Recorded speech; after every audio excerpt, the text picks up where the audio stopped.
Gilani Saab. He happens to be a motivational speaker. Assalamu alaikum, sir, and thank you so much for joining us. Walaikum assalam. So, sir, let's unfold this conversation. Like Shahzad mentioned, we do have challenges because, I mean, it's difficult and it takes a lot of time to adjust with the fact that, you have to live with a different person who has different set of ideas, a different set of the mindset. And obviously, in the longer run, or sometimes it causes a lot of conflicts, right, or differences of opinion. How to navigate that?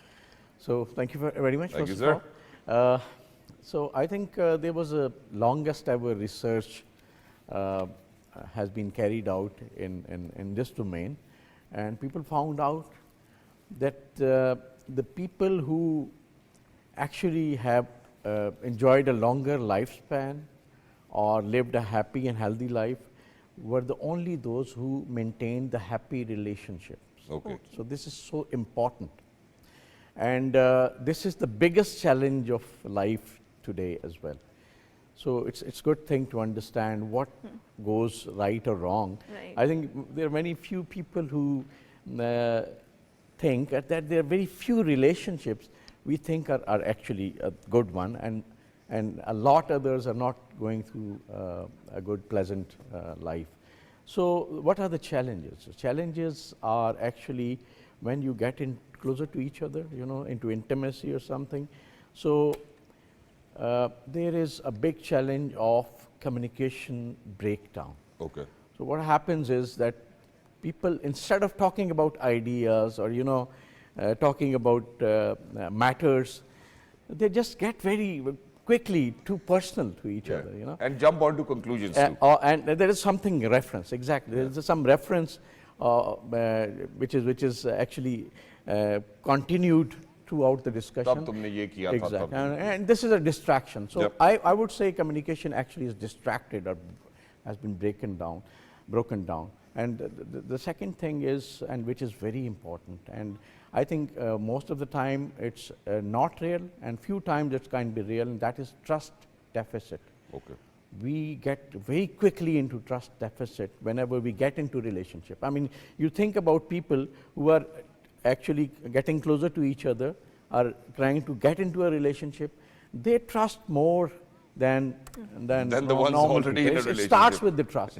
Yeah. But as soon as you say, okay, now we are in a relationship or something like that, the first thing that we start, doubting about is we are just breaching the trust, and this is very unfortunate. So, I think this is some psychological challenge. Exactly, but everybody goes through it. Exactly, but sir, I think we really need to kind of draw a line where what a healthy relationship is, and because you actually spoke about how there's mistrust, in between a relationship and how we can overcome that. That's the second thing, and the third part is that when there are two people who actually start to live together, what happens is that that things change, very gradually and slowly, and you never realize that probably.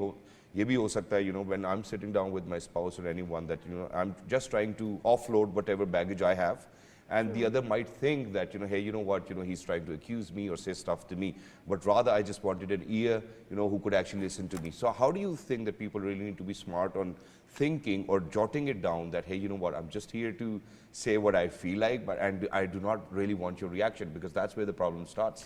Well, actually, I think the argument actually when starts between two people, like you mentioned, a spouse or such relationship, is basically that causes the problem. The problem is that, I mean, I personally feel, and I am very much clear into that, as whenever you have a financial problem, for example, and you come and try to talk about it, of course you get a better response, but you don't understand that the other person goes into an insecurity with that.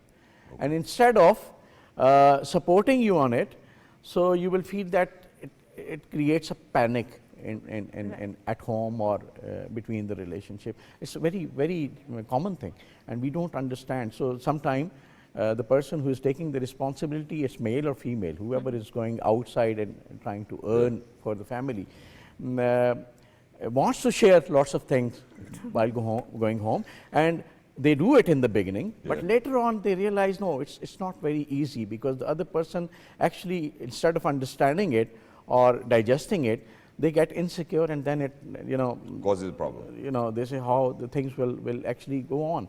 So this is one thing. And so financial challenges actually relate to it. And then the relationship actually I mean, both parties try to maintain their stakes, their back home relationships. And here I think instead of they develop their own But- fundamental right. relation, they actually have a lot of stakeholders, they discuss about them. Yeah. And There's that a lot of creates another outside noise. Panic, Yeah. a lot of noise.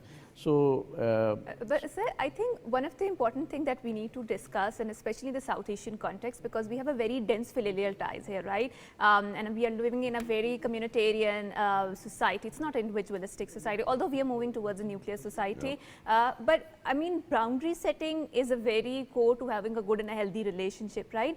But how do we explain that boundary setting to a lot of people, probably people who are old age, who might not see it, you know, as a very deceptive thing? They might think that, you know, they are just trying to, I mean, not make us relevant into our lives anymore. They are not respecting us. It is considered to be a disrespect, right?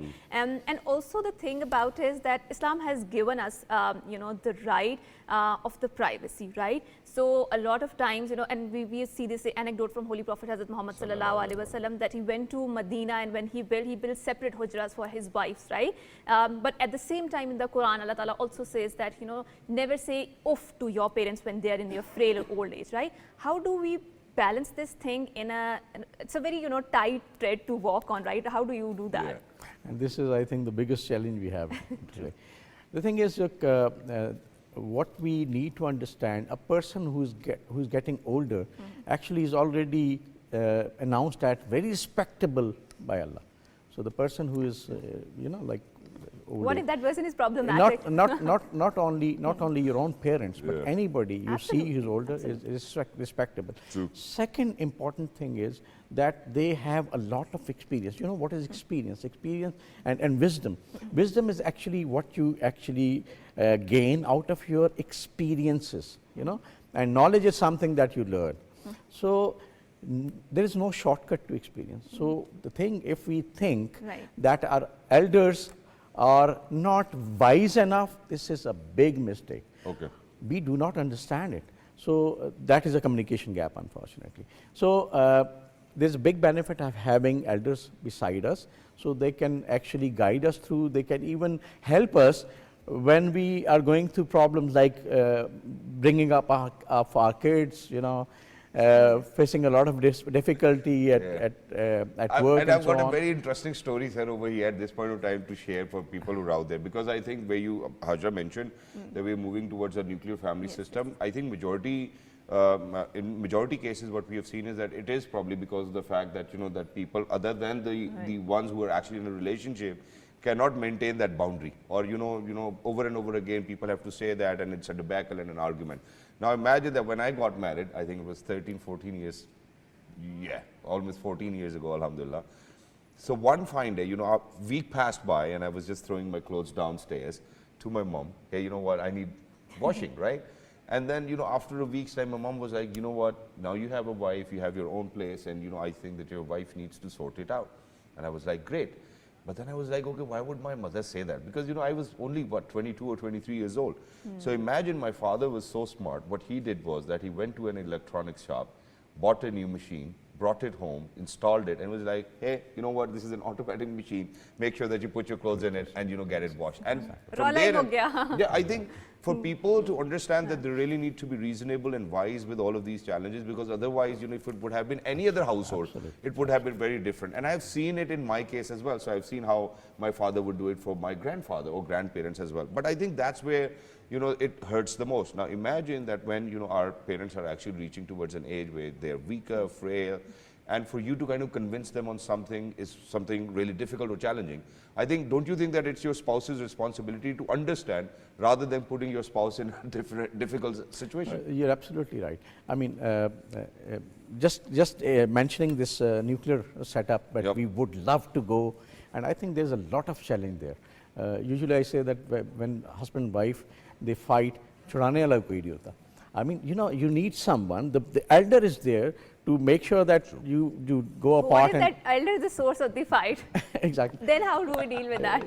But so this is No, it happens important a that lot of we cases. understand that you have someone who is wise enough, like Yeah. you mentioned, to give you a guideline how to resolve your problems. So now, as you said, when the the parents or anybody in your vicinity is getting older.